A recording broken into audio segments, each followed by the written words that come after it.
Olá, boa tarde. Hoje é terça-feira, 8 de dezembro. Está começando mais um Diário Legislativo. Aqui você fica por dentro dos principais assuntos em discussão na Câmara de São José dos Campos e confira os destaques desta edição.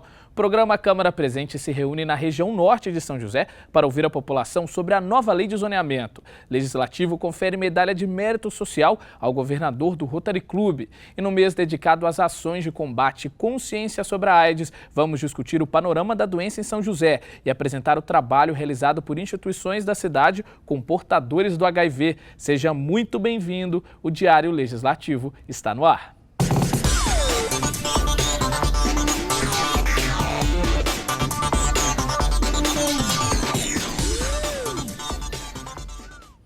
Moradores da região norte de São José tiveram a chance de apresentar sugestões sobre a nova lei de zoneamento da cidade em um novo encontro do programa Câmara Presente. Os vereadores se reuniram com a população dos bairros Santana e Telesparque em uma capela da região e a gente confere como foi o encontro na reportagem.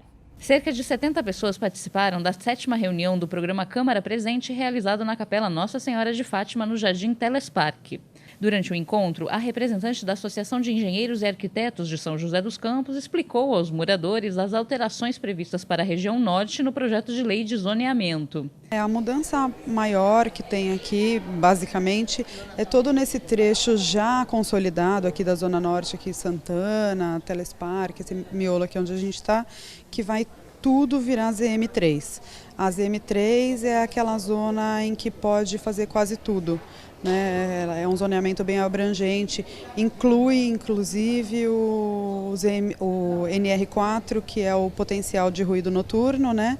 Ainda durante o encontro, 13 pessoas se manifestaram e apresentaram sugestões aos vereadores. Entre os pedidos, a liberação de prédios mais altos. O atual zoneamento da região permite prédios com 4 e 8 pavimentos. Eu, como morador da região norte, me sinto como toda a região norte, da linha do trem para cá, segregado, porque nós estamos com aquele limite estabelecido de 4 andares para construir. Sendo que na Zona Sul, Zona Leste, Oeste, é liberado. Por que Santana, por que a região norte ficou de fora dos prédios mais altos? Aqui no zoneamento de 2010. Que aqui ficou limitado a 4 ou 8 andares, ao passo que em outras regiões até 15 andares. Isso aí me chamou bastante atenção e uma explicação, né, coerente não tem. Por isso que eu acho que com esse nova proposta, né, já vem contemplado algumas áreas, né, que vai poder fazer prédios mais altos. Os moradores também solicitaram melhorias para a região, como equipamentos públicos e obras de pavimentação. Também apontaram falta de vagas em escolas e falta de médicos. E a gente lá precisa desse que a gente falou ali, da rotatório, da navegação do nosso terreno e da asfalto, que já está no papel. A gente queria que saísse este ano ainda. Vamos ver, eu quero que saia. Segundo o pároco Tiago Domiciano Dias, é importante discutir temas como zoneamento com a população. Sem dúvida nenhuma que é uma participação junto ao povo, né? Se as pessoas não têm o acesso de ir até hoje à Câmara, nas sessões, enfim, eles vindo até a comunidade é um grande avanço. Depois ainda pensar na lei de zoneamento, que é uma grande oportunidade de todos contribuírem, não somente as instituições, não somente as empresas, mas o cidadão acima de tudo. Os vereadores Willis Goulart, Dr. Roniel, Walter Hayashi, Roberto Deleven e o presidente do Legislativo, vereador Shakespeare Carvalho, anotaram as sugestões durante o encontro. De acordo com os parlamentares, os apontamentos apresentados serão analisados e compilados por equipe da Câmara. A população participando, a população indagando, trazendo a sua contribuição, fazendo as suas sugestões, as suas críticas e a Câmara presente na região norte, escutando a população e discutindo o que irá impactar de fato esse projeto de lei de zoneamento enviado para a Câmara aqui na nossa região norte. E vir aqui ouvir o que esse pessoal precisa, o que esse pessoal está entendendo dessa nova lei do uso e aproveitamento do solo, também conhecida como lei do zoneamento. A gente tem que saber o que eles querem, o que eles precisam, o que nós podemos fazer. Querendo ou não, ela sempre foi e é ainda, infelizmente, a região menos assistida pela administração. Essa é a minha opinião. E a importância da Câmara estar no bairro discutindo essa lei de zonamento é exatamente porque existe da parte da Prefeitura uma certa, vamos colocar assim, uma certa pressa de se aprovar, né? E a opinião nossa não deve ser aprovado com pressa. Nós entendemos a importância de se aprovar, mas não com pressa. Desde que as reuniões públicas foram iniciadas, cerca de 900 pessoas acompanharam o programa Câmara Presente. Todas as reuniões do programa estão disponíveis na íntegra na página câmarasjc.sp.gov.br. E já está se aproximando o período de recesso parlamentar aqui na Câmara. A última reunião ordinária do ano deve ser realizada no dia 15 de dezembro, mas antes do recesso, alguns projetos importantes devem ser votados. E a gente acompanha mais sobre o assunto na reportagem. Oficialmente, o recesso parlamentar na Câmara de São José começa no dia 15 de dezembro. Até lá, os vereadores vão se reunir em mais 3 sessões ordinárias. O destaque fica por conta da votação do projeto do orçamento de 2016, que deve acontecer antes do recesso. O projeto recebeu 64 emendas e o valor da verba orçamentária está estimado em cerca de 2 bilhões e 700 milhões de reais. O recesso vai até o dia 31 de janeiro, mas a lei que confere o recesso parlamentar ao Poder Legislativo determina que apenas as atividades parlamentares, como votações, reuniões de Câmara e de comissões, sejam paralisadas. Todas as outras atividades continuam, como o trabalho dos gabinetes e dos setores administrativos. A partir da primeira semana de fevereiro, todas as atividades da Câmara de São José serão retomadas. As sessões ordinárias são realizadas todas as terças e quintas, a partir das 5h30 da tarde. Na terça, são votados requerimentos, indicações e também acontece o pinga-fogo, momento em que os vereadores abordam na tribuna temas de interesse público. Já na quinta, as sessões são voltadas para votações de projetos de lei. A TV Câmara exibe ao vivo na íntegra todas as sessões plenárias. E hoje, terça-feira, tem sessão ordinária aqui na Câmara. A TV Câmara transmite ao vivo a partir das 5h30 da tarde. E o governador do Rotary Club, que abrange a região do Vale do Paraíba e também algumas cidades do Rio de Janeiro, foi homenageado pela Câmara. Ele recebeu o diploma de mérito social e a proposta foi do vereador Juvenil Silvério. Antônio Custódio Filho, governador do Distrito 4600 do Rotary, recebeu a medalha Mérito Social em reunião da entidade no início do mês de dezembro. A proposta de homenagem foi feita pelo vereador Juvenil Silvério e aprovada por unanimidade. A outorga dessa medalha é feita em reconhecimento aos serviços prestados à cidade na área social. O Rotary é um clube de serviços que atua há mais de 100 anos em atividades socioculturais, de preservação ambiental e busca melhorias aos bairros mais carentes dos grandes centros urbanos. E no próximo bloco vamos abordar o cenário da AIDS em São José dos Campos e conhecer o trabalho de uma instituição que apoia portadores da doença. A gente volta já.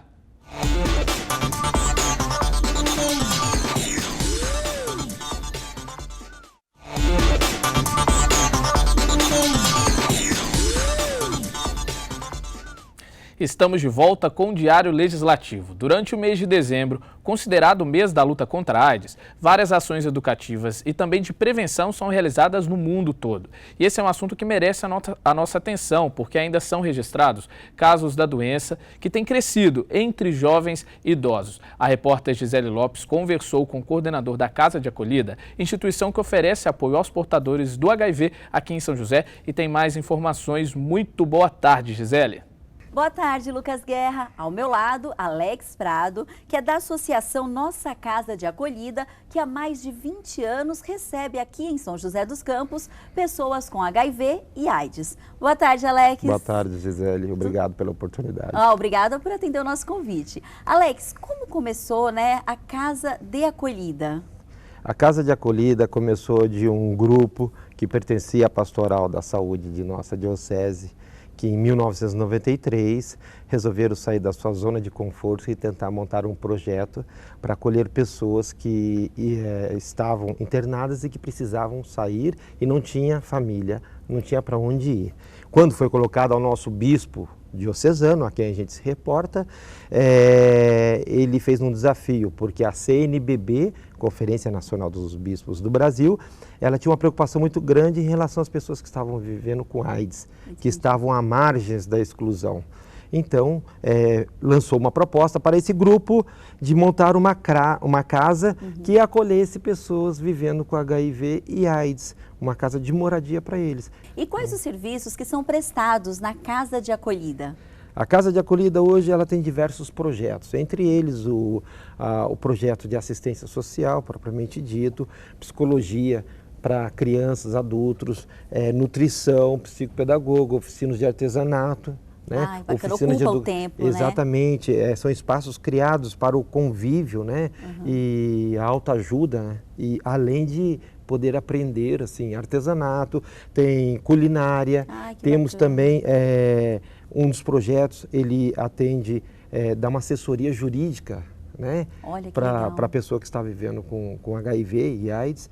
Então dá uma assessoria jurídica sem custo nenhum, né, para a pessoa que Todos é os serviços oferecidos lá são gratuitos? São gratuitos. E um detalhe muito importante, que quando esse usuário do nosso serviço, quando ele chega lá, primeiro ele lancha, porque a gente não sabe qual a condição, a gente atende um público que está aí entre a linha da pobreza e da miséria, vamos dizer assim, entendeu? São pessoas de baixa renda. Então, quando ele chega lá, ele recebe, por a gente não conhecer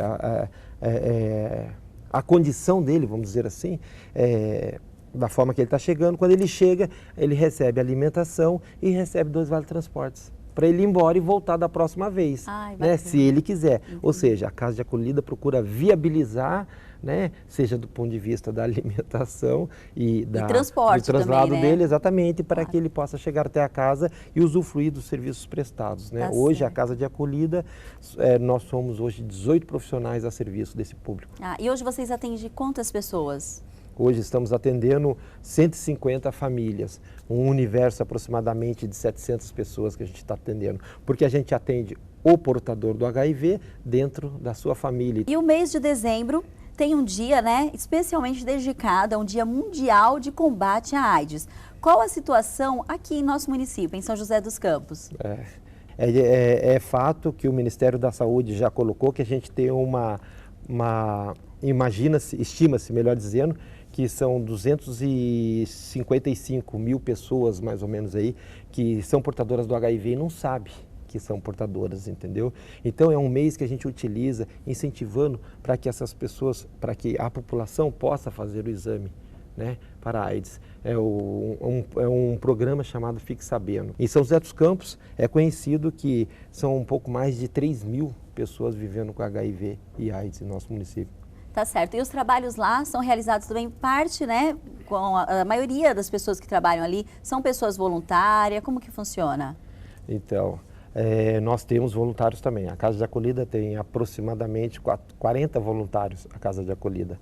Mas são 18 profissionais, são 8 diretores que são voluntários também, entendeu? E mais 40 pessoas que nos ajudam em diversas áreas da entidade. Tá certo. E a casa recebe doações? Como que funciona? Recebe. A Casa de Acolhida, ela recebe doações.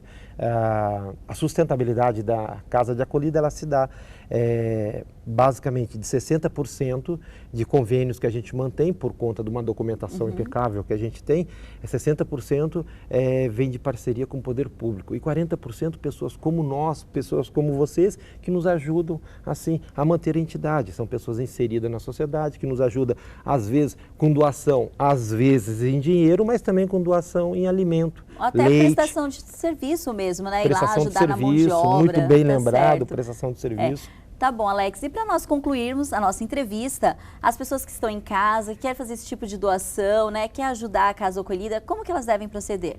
Sim, eu aproveito desse rico espaço para fazer um convite para você que está nos assistindo agora, que você venha conhecer a Casa de Acolhida. A Casa de Acolhida, ela fica na Avenida Rui Barbosa, 124. Um pouco abaixo da rodoviária central ali. Venha conhecer a entidade e lá você vai ver quais são as necessidades que a gente tem e se sentir um chamado a colaborar com a entidade, puxa vida, para a gente fará uma diferença tão grande. Tá certo, Alex, muito obrigada, viu? Obrigada por atender o nosso convite. E nós voltamos aos estúdios. Com você, Lucas Guerra. Muito obrigado pelas informações, Gisele. E no próximo bloco, o Giro Esportivo traz notícias das equipes do basquete e do futebol feminino de São José. É daqui a pouco.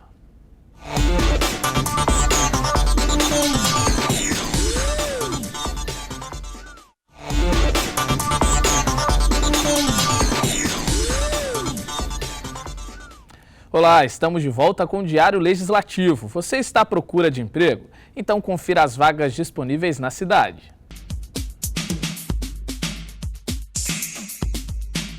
PAT, Posto de Atendimento ao Trabalhador de São José dos Campos, tem oportunidades de emprego para analista de marketing, babá, churrasqueiro, costureira em geral, esteticista facial, fiscal de loja, fiscal de segurança, operador de empilhadeira, repositor de mercadorias e vendedor interno. Para se candidatar é fácil, é só comparecer ao PAT levando o RG, o CPF, a carteira de trabalho e o cartão cidadão.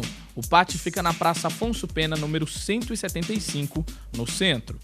E hoje tem palestra no Sebrae para os empresários e para os interessados em abrir o próprio negócio.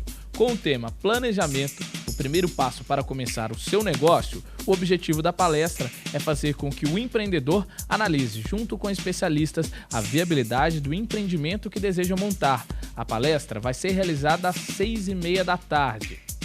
E já na quarta-feira, amanhã, tem oficina no Paço Municipal também sobre empreendedorismo. A oficina Como se tornar um microempreendedor individual começa às 10 da manhã. Para mais informações, ligue 3922-2977.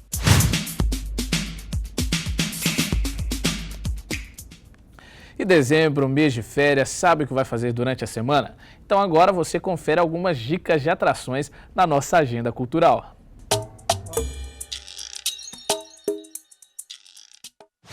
Hoje tem palestra no Sesc com o designer Magno Silveira. Magno é idealizador da exposição Ilustradores de Lobato e, como resultado do trabalho, vai comentar sobre as estratégias e os sonhos do escritor Monteiro Lobato. A palestra está marcada para as 7h30 da noite. A entrada é gratuita. Os ingressos devem ser retirados 1 hora antes. Lugares limitados. E amanhã, quarta-feira, na Biblioteca Cassiano Ricardo, tem oficina de origami com a pedagoga Maria José Nogueira. A especialista ensina como montar embalagens e enfeites de Natal por meio da técnica japonesa de dobrar papéis. A oficina começa às 8h30 da manhã. A participação é gratuita. E também na quarta tem o projeto Sons do Meio-Dia na Praça do Sapo. Quem se apresenta é o Coral das Casas do Idoso do Centro e da Zona Leste. O projeto começa ao meio-dia e é aberto ao público. Participe da nossa programação enviando a sua sugestão de agenda para o e-mail agendatvcamarsjc@gmail.com.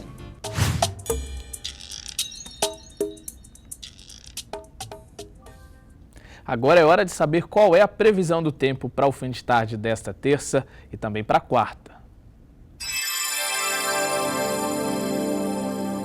Durante a tarde desta terça-feira podem ocorrer chuvas isoladas a qualquer hora do dia. As temperaturas máximas chegam a 24 graus, mínima 18. Já na quarta, o sol deve predominar durante a manhã. À tarde, a probabilidade de chuva é grande, 90%. As temperaturas vão variar entre 26 e 18 graus.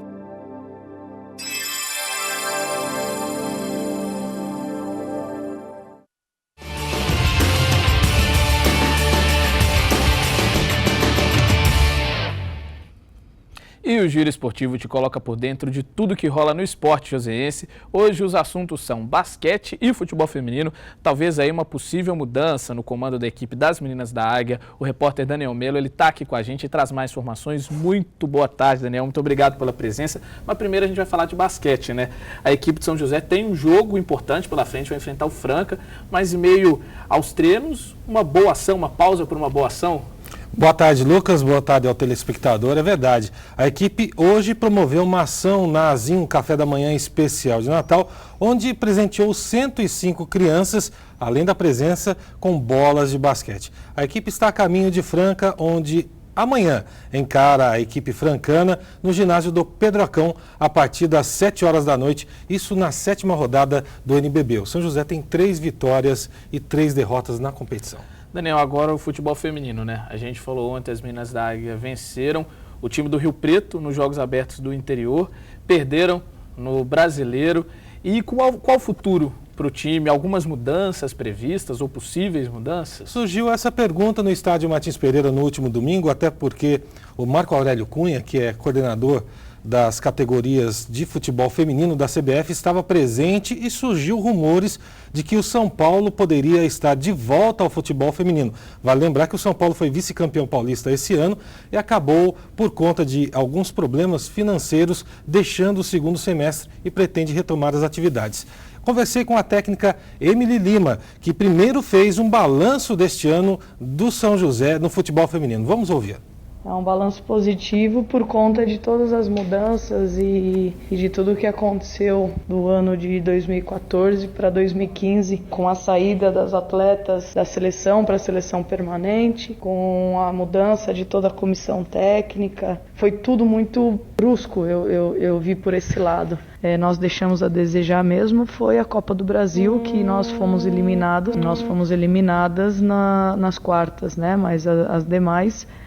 nós chegamos em todas.